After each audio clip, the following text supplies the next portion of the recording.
Video mavzusi qanday qilib oldin gaplashgan, jiddiy munosabatda bo'lgan eski qizingizni qaytarish yoki nima sabab biz uni sog'inamiz, nimaga unuta olmaymiz, nimaga bu narsa bizga ta'sir qiladi, mana shu narsalar haqida gaplashamiz. Videoni diqqat bilan ko'ring, menimcha sizga foydali bo'ladi. Birinchi bilishingiz kerak bo'lgan oltin qoida, agar qizingizni qaytarmoqchi bo'lsangiz, eski qizingizni qaytarmoqchi bo'lsangiz, bu oltin qoidani buzadigan bo'lsangiz, u sizga hech qachon qaytmaydi. Bu monitoring, ya'ni qizni kuzatish.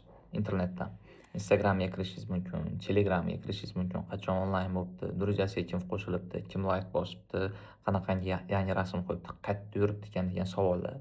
Bu hammada bo'ladi, deyarli 90% bo'ladi. Menda ham bo'lgan, inkor qilmayman. Men ham kirib kuzatgan vaqtlarim bo'lgan qachonlardir. Lekin bu narsani qilganingiz sari siz unga yana ham ko'proq bog'lanishni boshlaysiz. Yana ham ko'proq sog'inishni boshlaysiz. Ya'ni kirasiz, Instagramga kirasiz. Hop, drujasida kim paydo bo'libdi, qanaqa bola paydo bo'lib qolibdi, qanaqangi rasm qo'yibdi, men yaxshi yashayaptimi degan savollar bo'ladi. Emotsiyalar bosishni boshlaydi, bosim bo'ladi sizga nisbatan. Bu xuddi yaqin odamingizni yo'qotasiz-u, borasiz, ko'mib kelasiz bu narsa sizga obidna bo'ladi, og'riqli bo'ladi, bu narsa qo'yib yuborish qiyin. Siz uni monitoring qilganingiz sari shu yaqin insoningizni, ya'ni yaxshi ko'rgan qizingizni qayta ko'raverganingiz sari siz uni 20 marta, 200 martalab ko'mishga o'xshaydi. Ya'ni akkauntiga kirasiz, haftada bir, oyda bir nima qilyapti ekan deb, yaxshi damlarni eslaysiz, istoriyalarda birga o'tgan voqealarni eslaysiz, yaxshi bo'lgan deysiz, keyin tak to'xta, biz hozir munosabatimiz tugagan-ku, bu hozir boshqasi bilan-ku, bu o'zini hayotini yashayapti-ku deb yana sizni nakrevat qilishni boshlaydi, yana sizga kuchliroq bosim qilishni boshlaydi. O'shaning uchun ham qizni unuta olmaysiz. Undan ko'proq yana ham bog'lanishni boshlaysiz. Undan tashqari bu ishni qilganingizdan keyin qiz ham sizga hech qachon qaytmaydi. Chunki bu nujdaymiz, ya'ni muhtojlik. Bilmayman bu narsa qanaqa ishlaydi, lekin xuddi shunaqa. Har doim qizni kuzatib yurgan bolalarga hech qachon qiz qaytmaydi. Men o'zim nechta konsultatsiya o'tgan bo'lsam yoki o'zim shaxsiy hayotimdagi bo'lgan holatlar bor. Qachon qizni men kuzatib yurib, o'ylab yurgan bo'lsam, hech qachon menga qaytmagan. Lekin qachonki men uni qo'yib yorib, bo'ldi, stop. U meni aldab ketdi, u menga xiyonat qildi, u menga yolg'on gapirdi.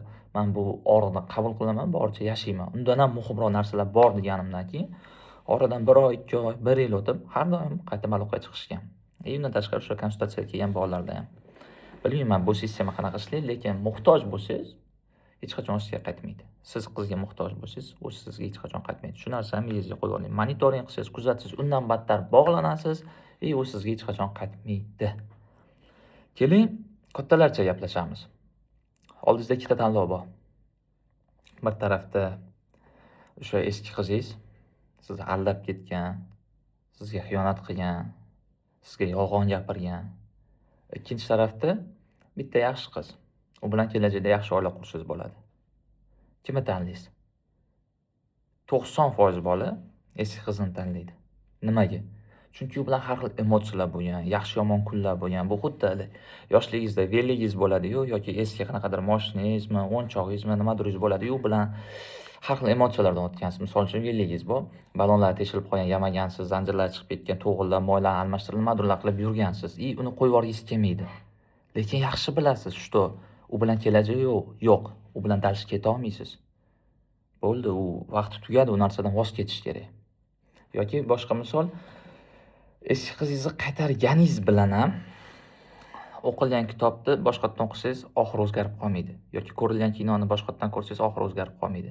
Yana o'sha narsa по-новому, yangitdan bo'lib, o'sha yomonlik bilan tugaydi. Отношениyaning oxiri bo'lmaydi. Men o'zimda bo'lgan nechta o'sha sobiq qizimdan qaytib yarashgan bo'lsam, mana yo'q hozir ular.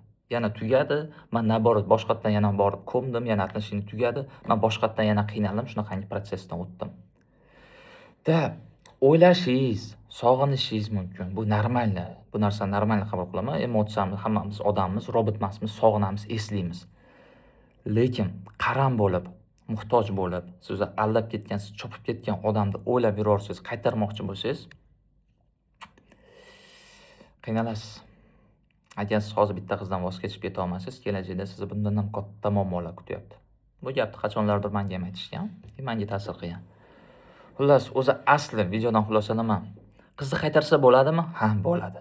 Hammasinimi? Yo'q, holatga bog'liq. Lekin qaytarishga arziydigan qizlar bor, arzimaydigan qizlar bor. Menga ko'p bola yozadi, konsultatsiyaga yoziladi, maqsad qizni qaytarish. Men gaplashaman, holatini so'rayman, qanaqangi holat bo'lgan, qanaqangi historiya bo'lgan отношенияda. И сразу aytaman, tak stop.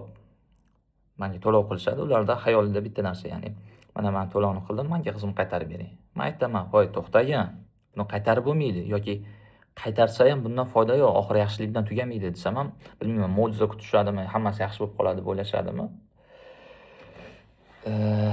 Разочарование bo'ladi ularda. Ya'ni qanaqadir psixologga ketadi yana, kimdandir umid kutgani ketadi. Men umid bermayman. Men aniq ishlaydigan natija, rezultat berishni xohlayman bolalarga.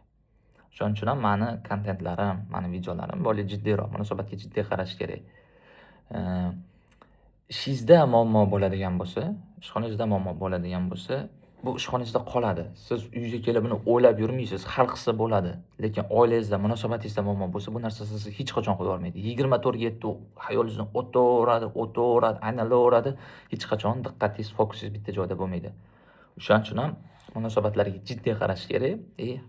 Iloji boricha hamma narsani kontrol qilishga harakat qilish kerak. Ya'ni kontrol deganim boshqaruv emas. Sezib turishingiz kerak. Qayerga ketyapti? Oila qursa bo'ladimi, yo'qmi bu qiz bilan? Bu qiz bilan kelajagim bormi, yo'qmi? Buni qaytarsa bo'ladimi, yo'qmi? Nimaga men uni o'ylab o'tiribman? O'ylashdan foyda bormi, yo'qmi degan savollar o'zingizga berishingiz kerak. Bu narsa bittada bo'lib qolmaydi. Albatta praktikadan o'tish kerak. Agar praktikadan o'tmoqchi bo'lsangiz, menda kurs bor, tayyor kurs. U kursda o'qib chiqqaningizdan keyin, praktika qilganingizdan keyin munosabatlarda kelajakda xudo xolasa sizda muammo bo'lmaydi. Agar sizga qiziq bo'lsa, kursga yozilish, praktikadan o'tish, men описаниеga, video pastiga admin silkasini qoldiraman. Unga o'tib yozing, sizga ma'lumot beradi. Sog' bo'ling.